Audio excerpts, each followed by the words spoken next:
எல்லோருக்கும் வணக்கம். என் பெயர், என் குடும்பத்தின் அடையாளம். நம்ம 2 வீக்கு ஸ்டடி பிளான் அப்படிங்கிறத கம்ப்ளீட் பண்ணியாச்சு. மேக்ஸ் டெஸ்ட் அப்படிங்கிறத நம்ம நல்லபடியாக கம்ப்ளீட் பண்ணிட்டோம். இது வரைக்கும் நீங்கள் மேக்ஸ் ஃப்ரீ டெஸ்ட்டில் ஜாயின் பண்ணாமல் இருந்தீங்க அப்படின்னாக்கா டெலிகிராமில் ஜாயின் பண்ணிவிட்டு கொடுத்துருக்கக்கூடிய 3 கொஷின்ஸை வந்து நீங்கள் அட்டென்ட் பண்ணி பாருங்கள். அதே மாதிரி இந்த வீடியோவில் பாலிட்டியை பொறுத்த வரைக்கும் எப்படி படிக்கணும் அப்படிங்கிற இன்ஃபர்மேஷன்ஸையும் நான் சொல்லியிருக்கேன். அதை படிக்கக்கூடிய பாயிண்ட்ஸை நான் டிஸ்கிரிப்ஷன்லேயும் அட்டாச் பண்ணியிருக்கேன் பிடிஎஃபாக. அதை நீங்கள் டவுன்லோட் பண்ணியும் பார்த்துக்கலாம். மேக்ஸில் ரிவிஷன் டெஸ்ட் அப்படிங்கிறது ரொம்ப ரொம்ப முக்கியம். எல்சிஎம் ஹெச்சிஎஃப் டாபிக் எடுத்திருக்கேன். தமிழில் ஒரு எழுத்து ஒரு மொழி, அகரவரிசை, வழக்கு அப்படிங்கிற டாப்பிக்கை எடுத்திருக்கேன்.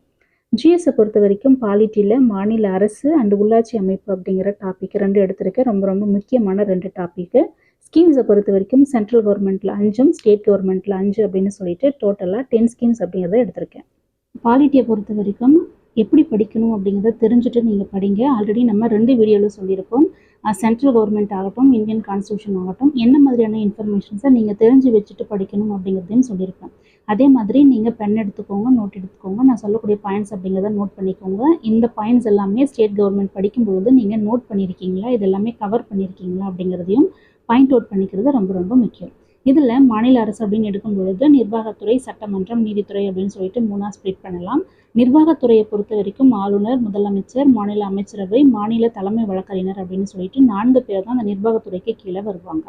இதில் ஆளுநர் அப்படின்னு எடுத்துக்கும் பொழுது நியமனம், பதவிக்காலம், அவருக்கான தகுதிகள், பதவி பிரமாணம், சிறப்பு சலுகைகள் 361 பற்றி சொல்லியிருப்பாங்க. அதிகாரங்கள் அப்படின்ட்டு மொத்தம் 5 வகையான அதிகாரங்கள் அப்படிங்கிறது இருக்குது. அவசர சட்டம் இயற்றும் அதிகாரம் 213. இது எல்லாமே நீங்கள் ஆளுநரில் நோட் பண்ணி வச்சுக்கணும். நீங்கள் படிக்கும் பொழுது இதெல்லாம் படிக்கிறீங்களா அப்படிங்கிறது நோட் பண்ணிக்கோங்க. முதலமைச்சரை பொறுத்த வரைக்கும் சேம் அதே தான் இருக்கும்.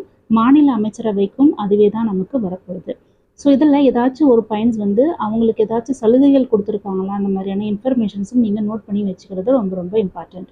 அதே மாதிரி சிஎம் அப்படின்னு எடுக்கும் பொழுது இதுக்கு முன்னாடி 1919க்கு அப்புறமா இருந்த யாரெல்லாம் வந்து சிஎம்மாக இருந்தாங்க, இப்போ வரைக்கும் யாரெல்லாம் இருக்காங்க அப்படின்னு சொல்லிட்டு அந்த லிஸ்ட் எடுத்து வச்சுட்டு நீங்கள் படிக்கிறது இம்பார்ட்டண்ட். அதுவும் நமக்கு கொஷின்ஸாக கேட்குறாங்க. நெக்ஸ்ட்டு சட்டமன்றம் அப்படின்னு எடுத்துக்கிட்டிங்கனாக்கா ஓரவை சட்டமன்றம், ஈரவை சட்டமன்றம் அப்படின்னு சொல்லிட்டு 2 இருக்கும்.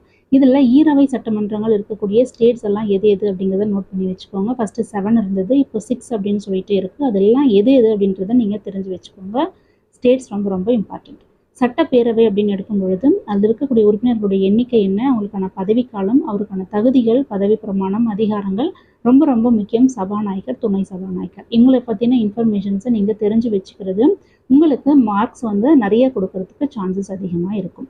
சட்ட மேலவை அப்படின்னாக்கா உறுப்பினர்கள் எண்ணிக்கை, தேர்வு, பதவிக்காலம், அவருக்கான தகுதிகள், பதவி பிரமாணம், அதிகாரங்கள், சட்ட மேலவை உருவாக்கம் அல்லது நீக்கம். நம்ம தமிழ்நாடு சட்ட மேலவை அப்படிங்கிறது வந்து எந்த வருஷம் நீக்கினாங்க, யாருடைய ஆட்சி காலத்தில் அது நீக்கப்பட்டது அப்படிங்கிற இன்ஃபர்மேஷன்ஸை நீங்கள் தெரிஞ்சு வச்சுக்கோங்க. உயர் நீதிமன்றம் அப்படின்னும் பொழுது அதனுடைய அமைப்பு, நீதிபதிகளுடைய தகுதிகள், நியமனம், பதவி பிரமாணம், பதவிக்காலம், உயர் நீதிமன்றத்திற்கு இருக்கக்கூடிய 7 வகையான அதிகாரங்கள் என்னென்ன அப்படிங்கிறத நீங்கள் நோட் பண்ணிக்கணும்.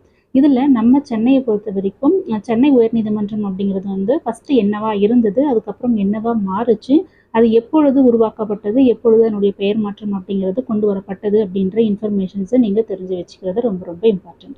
உள்ளாட்சி அமைப்பு எப்படி படிக்கணும் அப்படிங்கிற டீட்டெயில்ஸ் வந்து நாளைக்கு நான் வீடியோவை அப்லோட் பண்ணுறேன். நாளைக்கு இல்லை நாளை மறுநாள், ஓகேவா? ஸோ இன்றைக்கி ஸ்டேட் கவர்மெண்ட் அப்படிங்கிறத கம்ப்ளீட் பண்ணிக்கோங்க. நல்லபடியாக படிங்க. All the best. Thank you.